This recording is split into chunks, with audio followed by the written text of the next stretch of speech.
All right, guys, we're back for segment 2. And, Matt, we were teeing up the fact that we were going to talk about Amendments 3 and 4. And it's important for our audiences to understand that, at least in Florida, for this election cycle, these the two amendments, Amendments 3 and Amendments 4, which are up for a vote, you can already be voting on them now by mail or early or on Election Day. But the reality is those will probably have more to do with the future of the state of Florida than just about anything else we'll be voting on outside of the presidential contest. And we like to give our audiences factual information, and we like to give them a real insight into the background behind these amendments. And we are blessed and fortunate this morning to have Madam Secretary Siobhan Harris from the Florida Department of Children and Families to talk with us about these amendments. And I really wanted to focus on Amendments 3 this morning. But, Madam Secretary, thank you for joining the show this morning. How you doing? I'm doing well, and it's my pleasure. Thank you all for having me. Well, it's great to have you. One thing I love about your bio is that you've come out of social work, you've got a family of your own, you've got experience in the professional side of social work and on the personal side of social work. Anyone who's a parent is a social worker to a certain extent. And the reality is that I think the voters in the state of Florida are about to make a decision here on Amendment 3, which is the legalization of recreational marijuana that may affect our children and families in this state beyond what the voters really are considering right now. Would you agree with that? I absolutely would. I think that if voters really understood the risk to recreational use of marijuana, they would vote no on Amendment 3. And Secretary, already we have certain uses of marijuana are legal in Florida that fall into more or less the medical category. Of course, there's disputes about, the value of those different kind of rules that we already have. Do you have any kind of sense of just how much usage of marijuana would expand under recreational? We think it would explode, right?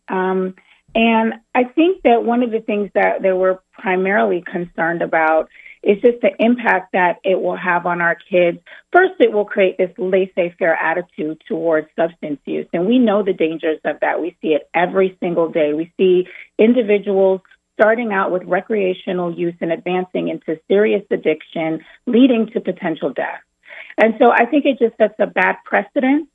I love living in Florida. I've lived here for over 20 years of my life.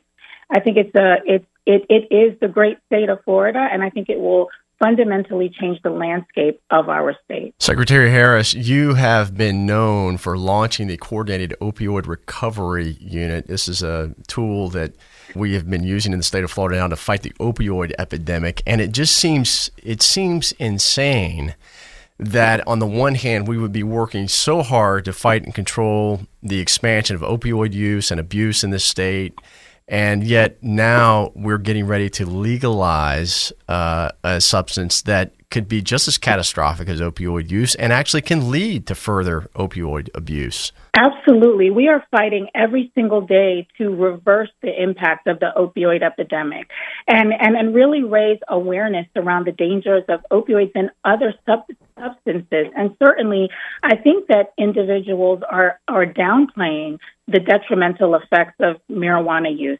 1 in 6 teens who try marijuana will become addicted. I mean, that's a startling fact. It increases the risk of depression and anxiety by 30% and the risk of psychosis or schizophrenia by 40% in youth. I mean, as a parent, that is frightening. And we can all say that we're going to talk to our kids about don't do drugs and the harms.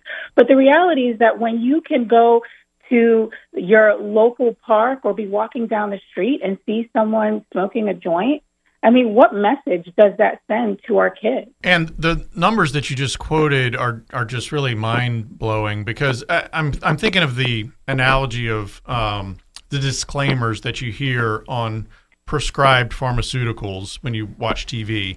And there's always this sort of mandated list of side effects. Usually the percentages of the side effects are pretty low on those kinds of situations. But we have, a lot of people want to use marijuana to reduce anxiety, or at least they say that's what they're doing. To hear that you could actually have, 30% of users suffer an increase It's crazy to us. We talked about it last week. Like, where are the warning labels? Where are the disclaimers? Where is the mainstream media pointing out that what is often purported to be the benefits it's often the exact opposite? Absolutely. And I think that, a lot of the proponents of Amendment 3, when we talk about the risk for youth, they say, oh, well, it's focused on adults. Well, even if we want to talk about adults, there are serious risks for adults, too, in terms of the medical risk. Individuals who use marijuana are at a higher risk for heart disease and heart attacks. It actually increases your risk by 25%. So I just think that I absolutely think it needs to come with a warning label. But more importantly, I think that individuals really need to, when they're going into the ballot box, whether they're voting by mail, in person, they really need to understand what they're voting for. And I think that we have really taken seriously our charge to ring the alarm bells, make sure individuals are informed voters. And I think if they really knew, they would vote no. We're talking today with Secretary Siobhan Harris of the Florida Department of Children and Families about Amendment 3 specifically right now. And, Secretary, you've given us some great food for thought. Just going back to the whole kid issue, when you talk about legalizing marijuana, I'm sure that people have been saying things like, oh, my goodness, well, on college campuses, they can have no smoking ordinances. They can have these types of ordinances to keep the smell of marijuana, which is not pleasant, down. But I think what people forget sometimes, and maybe you could speak to this, is that a lot of marijuana use, recreational marijuana use in other states, is not always necessarily smoking. It may be the use of gummies or other things, but that these things are extraordinarily high in THC and can lead to instant death if abused. Is that what you're seeing in your statistics? Yes, absolutely. So it is, obviously, I think the marijuana today, particularly what will be authorized in Amendment 3 is THC produced in a lab, which is 10 times stronger than what I think individuals of the 60s and 70s are accustomed to. And we are seeing the use of edibles in particular among younger individuals using it and not understanding the potency. And so they take one and they don't really feel the effects. And so they take another and another. And it is leading to serious health issues, if not hospitalization and potential overdose. And so I think, again, I just don't think that people are talking enough about what is actually happening. We have had the opportunity to talk to physicians who are really, really worried about what legalization of recreational marijuana would be for our state. And Secretary, of course, gummies kind of look like candy, right? So does that not raise the risk of children getting a hold of an adult's supply of gummies and doing real harm? Absolutely. And since this amendment has come forward, and obviously we look at data and stats all day long in our role as the Mental Health and Substance Use Authority, but just even diving a little deeper, in states that have legalized marijuana, we found that between 2017 and 2021, they saw over a 1,000% increase in children under 6 hospitalized for THC poisoning. And that's directly coming from them getting into edibles because they think it's a Sour Patch or a gummy that they normally eat as candy, but it's not. It's dangerous. Now, Secretary, I don't want to get you off into what I would call the world of hypothetical, but let's go ahead and play it for a moment. Your agency deals every day with, and I know that your agency does their best to keep families unified. The governor has made that a priority. I know you've made that a priority. I presume that whether they intend to do it or not, if you have a child, especially an underage child who's maybe even not in their teenage years yet, show up at a hospital with some sort of drug poisoning, there's going to be serious questions raised about that parent's viability as someone who can take care of that child and protect it. Is that accurate?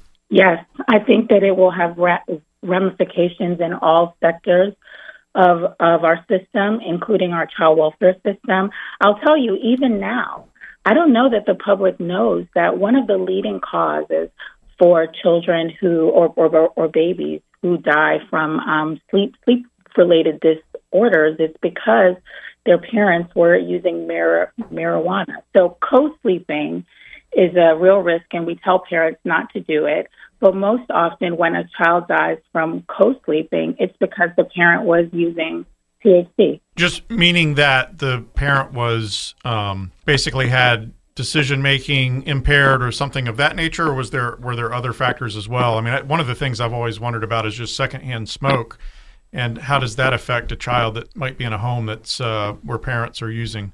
Yeah, I think it's both, but definitely it's the impaired decision-making, right? It's that you're so high that you don't realize you're, about to suffocate your child. And is it accurate? I've read some statistics recently, Secretary, that the use of THC is particularly harmful and impactful, I guess, on people between the ages of about 16 and 25 years of age.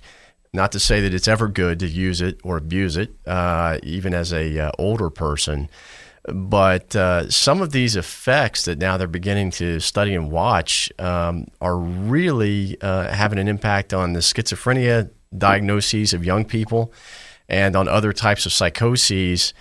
To your point, and I think you mentioned this earlier, I don't think that these types of diagnoses are reversible under any treatment. Is that accurate? Yes, and I think it is. I mean, certainly you can treat it with other medications, but why even put ourselves at risk for that?